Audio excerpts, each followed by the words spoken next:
Hello नमस्कार।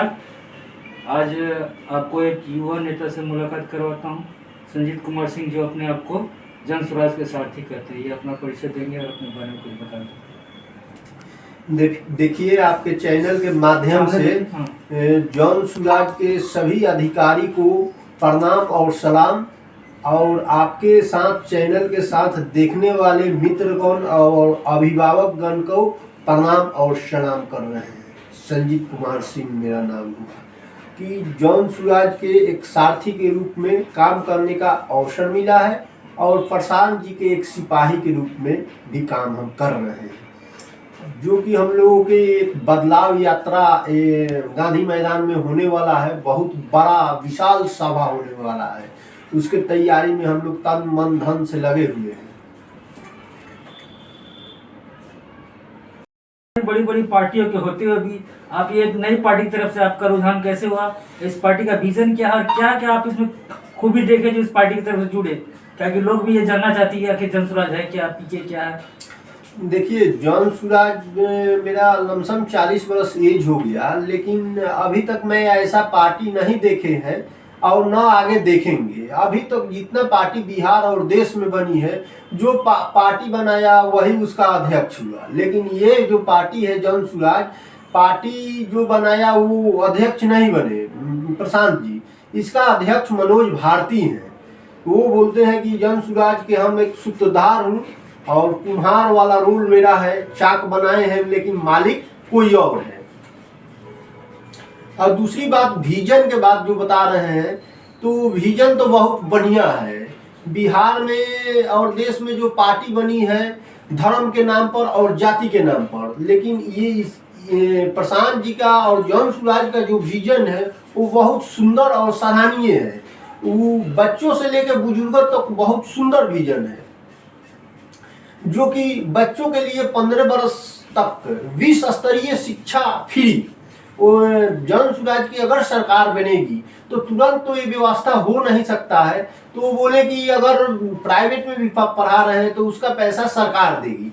दूसरी बात है कि बिहार सरकार जो 400 रुपया भीख के तौर पर बुजुर्गों को देता है, हमको नहीं लगता है कि 2 दिन के चाय पानी का भी खर्चा बुजुर्ग को नहीं हो पाता होगा, जो कि और प्रदेश में कहीं 1500, कहीं 2000, कहीं 2500 पेंशन है। मात्र एक बिहार ही राज्य है कि जो कि भीख के तौर पर बिहार सरकार मात्र 400 रुपया देती है बुजुर्गों को वृद्धा पेंशन। उसके बाद महिलाओं के लिए विजन जो है, जो कि एक नॉन बैंकिंग जो है बिहार में महिलाओं को 10,000 के 15,000, 15,000 के 20,000 वसूलने के काम कर रहा है। जहां तहां गांव घर में देखते हैं कि तिरपाल या दरी बिछा कर लोग मीटिंग करता है महिलाओं, और नॉन बैंकिंग के कोई लड़का आता है या पैसा झोला भर कर ले जाता है, जैसे कि 10,000 देता है और 15,000 वसूलता है, उसका ब्याज बहुत ज्यादा होता है। तो महिलाओं के लिए वो बोले हैं कि 4% ब्याज पर सलीना पूंजी उपलब्ध कराना।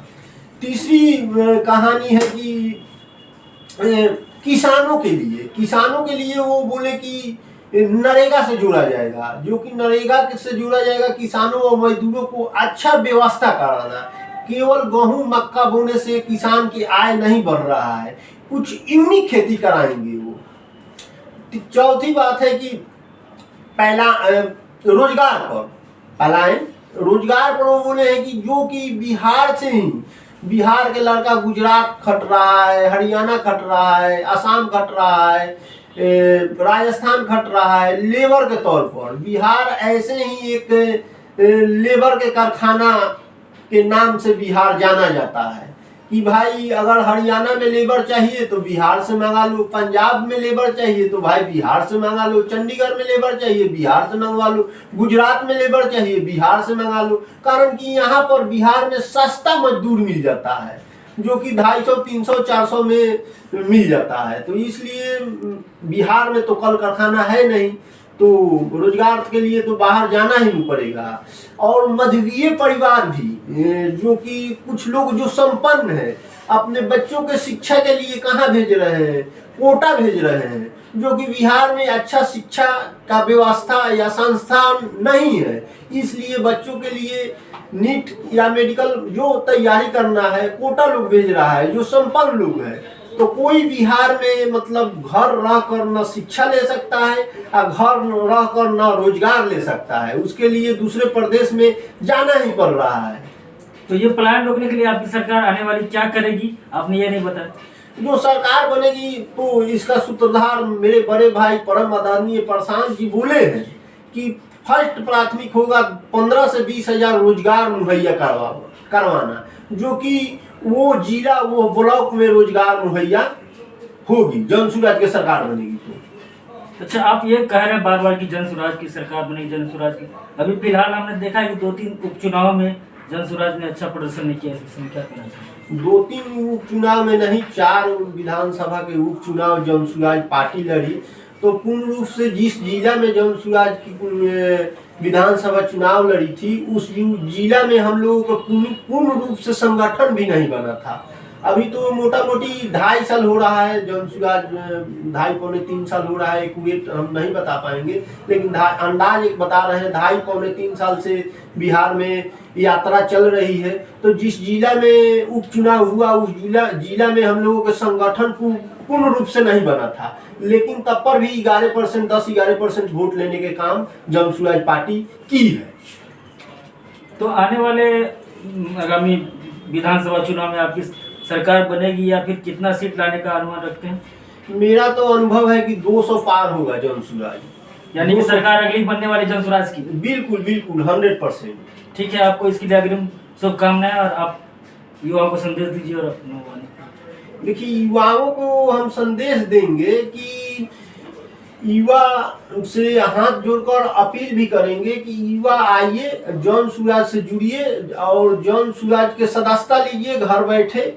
और जन सुराज को जो विजन है बहुत क्लियर है। कोई बहुत बुजुर्ग अभिभावकगण और मित्रगण करते हैं कि सक्सेस नहीं करेगा, बिहार में जातिवाद है, थोड़ा सा और हम बताना चाहेंगे कि सक्सेस नहीं करेगा। तो हम खासकर युवाओं से बोल रहे हैं कि जैसे कि मोदी जी का बिहार में कितना जाति होगा, मोदी जी का तो जाति आप बता सकते हैं कि कितना जाति है, 1 लाख भी नहीं होगा, लेकिन वहाँ वो 40 में से 39-14 में मतलब सीट लेने के काम किए।